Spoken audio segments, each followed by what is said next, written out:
सोचिए, फोन की स्क्रीन पर बस एक बटन दबाया और 15 से 30 मिनट के अंदर कोई भी सामान दरवाजे पर हाजिर है। हाँ, आजकल तो ये इतनी आम बात हो गई है कि अगर 35 मिनट भी लग जाए ना तो सीधे कस्टमर केयर को फोन लग जाता है। बिल्कुल। ताज़ी सब्जियां हो, नया फोन हो या कोई जैकेट, लोगों को लगता है जैसे कोई जादू हो रहा है। सही बात है। लेकिन इस जादू के पीछे ना सड़कों पर एक बहुत ही खूंखार और कॉम्प्लेक्स जंग चल रही है। और आज की हमारी इस गहरी चर्चा का विषय वही अदृश्य खिलाड़ी है जो इस जंग को जीत रहा है। शैडोफैक्स। जी हाँ, शैडोफैक्स, भारत की एक बहुत बड़ी tech driven last mile logistics power house.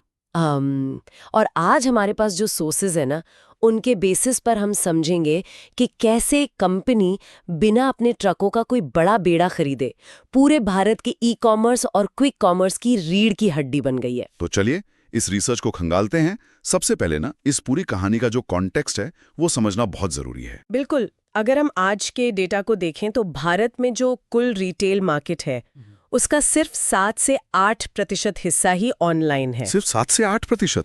मतलब 92% बाजार अभी भी पूरी तरह से ऑफलाइन काम कर रहा है। हाँ, एग्जैक्टली।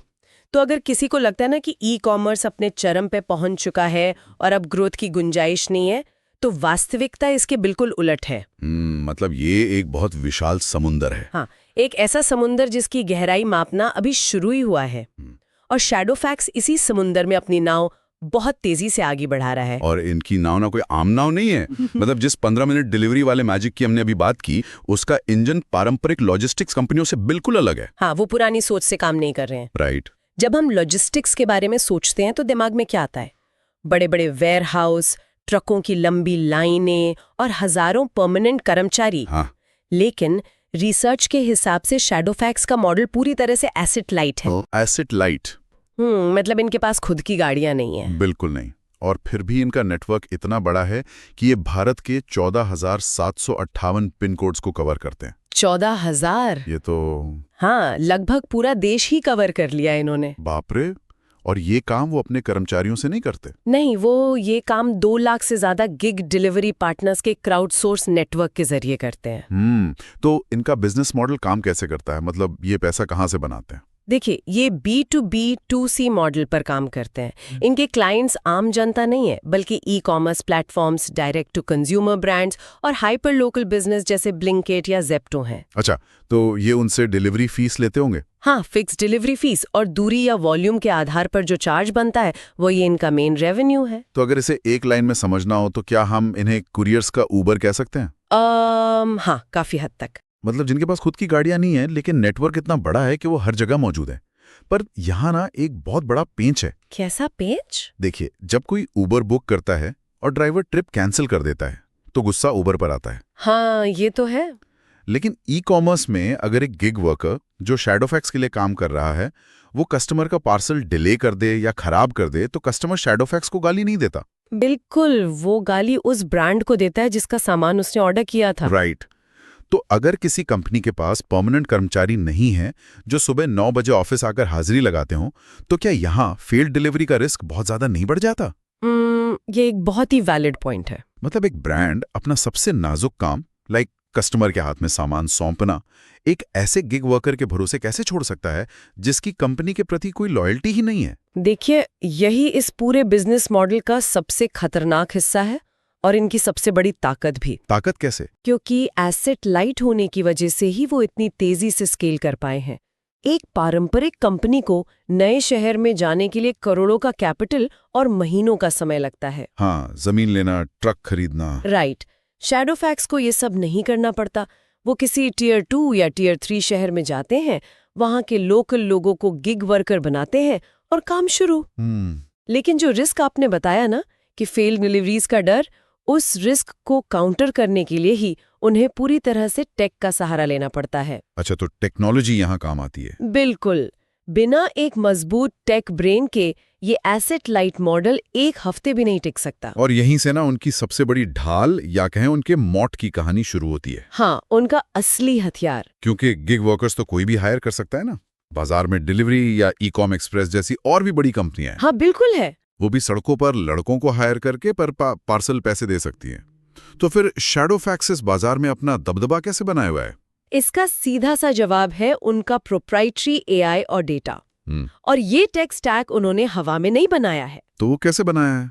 पिछले कुछ सालों में 1 बिलियन मतलब 100 करोड़ से ज्यादा पार्सल डिलीवर करके जो डेटा मिला है ना, ये उसका कमाल है। 100 करोड़ पार्सल, ये तो बहुत ज्यादा डेटा है। हाँ, और जब कोई 100 करोड़ पार्सल डिलीवर करता है तो वो सिर्फ सामान नहीं पहुंचा रहा होता, वो डेटा इकट्ठा कर रहा होता है।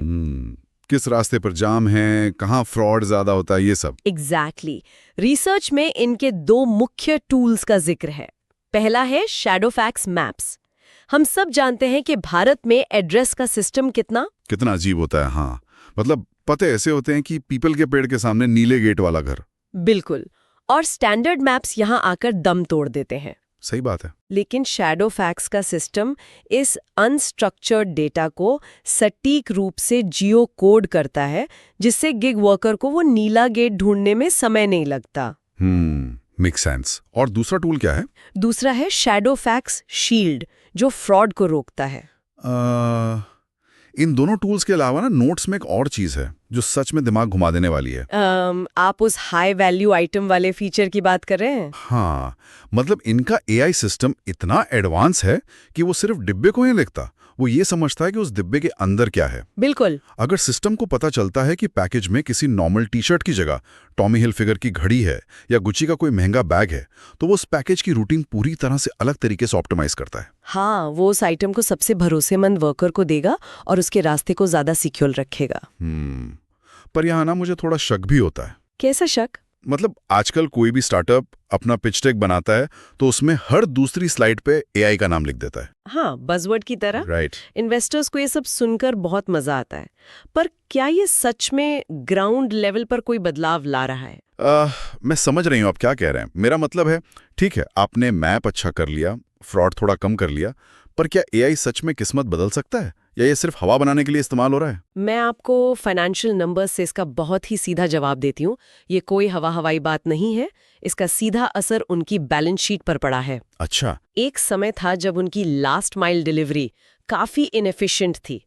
फाइनेंशियल डेटा के हिसाब से कुछ समय पहले तक उनका एबिटा मार्जिन -7% था। -7 मतलब भारी नुकसान। बिल्कुल। लेकिन अब इसी एआई और बेहतर रूटिंग की वजह से फाइनेंशियल ईयर 26 की पहली छमाही में ये मार्जिन बढ़कर +2.9% हो गया है। +2.9, ये तो काफी बड़ा टर्न अराउंड है। हाँ, उन्होंने लीकेज को रोक दिया है। एआई ने ऑपरेशंस को इतना टाइट कर दिया है कि अब वो हर डिलीवरी पर पैसे बचा रहे हैं। तो इसका सीधा सा मतलब ये हुआ कि टेक्नोलॉजी ने सिस्टम से कचरा बाहर निकाल दिया और एफिशिएंसी ला दी। एग्जैक्टली। पर आखिर में ना, कोई भी बिजनेस सिर्फ एफिशिएंसी से नहीं चलता, उसे कैश चाहिए। और ये घाटे से मुनाफे तक का सफर सिर्फ एबिडा तक सीमित नहीं है। नहीं, बिल्कुल नहीं। अगर हम इनके नेट प्रॉफिट मतलब पैट मार्जिन्स को देखें तो फाइनेंशियल ईयर 23 में ये -10% से भी नीचे था। मतलब तब तो ये भयंकर कैश जला रहे थे। हाँ, और अब 26 की पहली छमाही तक आते आते उन्होंने 21 करोड़ रुपए का शुद्ध मुनाफा दर्ज किया है। 21 करोड़ का प्रॉफिट। अमेजिंग।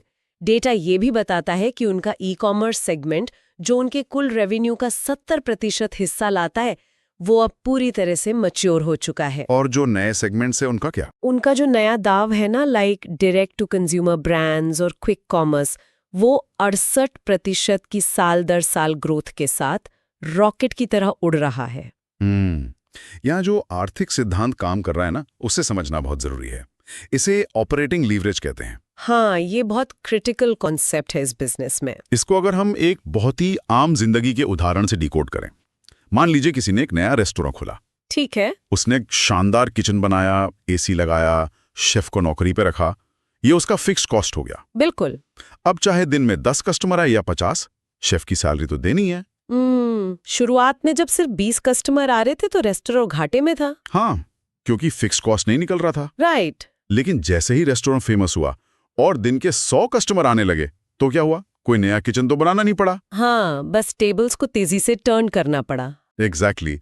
वो जो एक्स्ट्रा 80 कस्टमर्स आए, उनका पैसा सीधा मुनाफे में गया। शैडोफैक्स के साथ भी तो बिल्कुल यही हो रहा है ना। हाँ, उन्होंने अपना टेक और नेटवर्क खड़ा कर लिया है। अब फिक्स्ड कॉस्ट सेट है। तो जब ब्लिंकिट या अमेज़न उन्हें हर दिन लाखों एक्स्ट्रा पार्सल्स देते हैं, तो उनका टैक्स सिस्टम उसे बिना किसी नए बड़े खर्चे के प्रोसेस कर देता है। बिल्कुल। ये रेस्टोरेंट वाली एनालॉजी एकदम सटीक बैठती है। है ना? लेकिन इसी रेस्टोरेंट वाले उदाहरण में ना एक बहुत बड़ा कैच भी है, और रिसर्च इसी कैच को शैडो फैक्ट्स का सबसे बड़ा रिस्क मानती है। अच्छा, क्या रिस्क है? Concentration risk. नंबर्स बताते हैं कि शैडो फैक्ट्स का 74% रेवेन्यू उनके टॉप 5 क्लाइंट से आता है। 74% सिर्फ 5 क्लाइंट से? हाँ, अब जरा वापस उस रेस्तरां के बारे में सोचिए। आपका रेस्तरां फुल चल रहा है, मुनाफा आ रहा है, लेकिन आपको पता चलता है कि 100 में से 74 लोग सिर्फ 5 बड़े परिवारों के सदस्य हैं। ओहो, ये तो बहुत डराने वाली स्थिति है। हाँ, अगर किसी दिन उन 5 में से 1 या 2 परिवारों ने तय किया कि वो अब किसी और रेस्तरां में जाएंगे, तो क्या होगा? तो रेस्तरां एक ही झटके में मुनाफे से सीधा भारी घाटे में गिर जाएगा। बिल्कुल, आपकी ऑपरेटिंग लीवरेज की मशीनरी उल्टी दिशा में काम करने लगेगी। इसका मतलब है कि उन 5 क्लाइंट्स के पास शैडो फैक्ट्स की गर्दन है। उनकी बार्गेनिंग पावर इतनी ज्यादा है कि वो जब चाहे कीमतें कम करवा सकते हैं। यही सबसे बड़ा खतरा है। अगर हम आगे के रास्ते की बात करें तो कंपनी अब मुनाफे में है, ग्रोथ तेज है। मैंने सुना है कि ये अपना आईपीओ भी ला रहे हैं। हाँ, जनवरी 26 में आईपीओ आ रहा है, जिसका प्राइस बैंड 118 से 124 रुपए रखा गया है। और रिसर्च के मुताबिक इस फंड का वो क्या करने वाले हैं? वो इसे टियर 2 और टियर 3 शहरों में नए पिन कोड्स खोलने और सेम डे डिलीवरी जैसी प्रीमियम सर्विसेज देने में लगाएंगे। Make sense. और इसके साथ ही वो 3000 से ज्यादा नए ट्रक और सॉर्टिंग सेंटर्स में भी निवेश करने वाले हैं। एक सेकंड, मुझे यहाँ एक बहुत बड़ा कॉन्ट्रडिक्शन दिख रहा है। कैसा कॉन्ट्रडिक्शन? हम पिछले 15 मिनट से बात कर रहे हैं कि शैडो फैक्ट्स का पूरा जादुई मॉडल एसेट लाइट होने पे टिका है। हाँ, उन्हें ट्रक नहीं खरीदने पड़ते, इसलिए वो तेजी से बढ़ रहे हैं। और अब अचानक से आईपीओ का पैसा आते ही वो 3000 ट्रक खरीदने जा रहे हैं।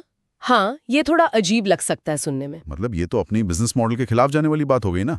एक एसेट लाइट कंपनी ट्रकों का फ्लीट क्यों बना रही है? ये कंफ्यूजन होना बहुत स्वाभाविक है, लेकिन यहाँ ना लास्ट माइल और मिडिल माइल के फर्क को समझना होगा। अच्छा, वो कैसे? देखिए, एसेट लाइट होने का मतलब है कि आखिरी कस्टमर के घर तक जो सामान जा रहा है, मतलब लास्ट माइल, वो अभी भी गिग वर्कर्स के पास ही है।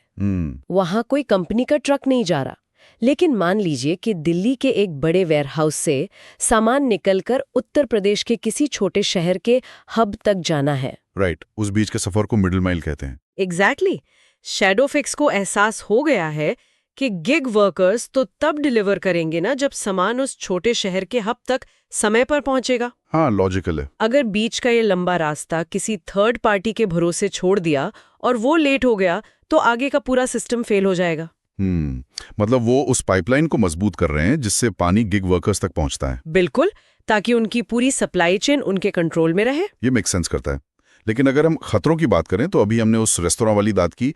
सबसे बड़ा खतरा तो यही है कि उनके अपने क्लाइंट्स ही उनके कॉम्पिटिटर बन जाए। हाँ, ये एक बहुत रियल पॉसिबिलिटी है। मतलब फ्लिपकार्ट या अमेजॉन जैसे दिग्गज जिनके पास पैसों की कोई कमी नहीं है, वो कल उठकर ये फैसला कर सकते हैं कि हम अपनी खुद की इन हाउस गिग आर्मी खड़ी करेंगे। और ऐसा हो भी रहा है कुछ हद तक।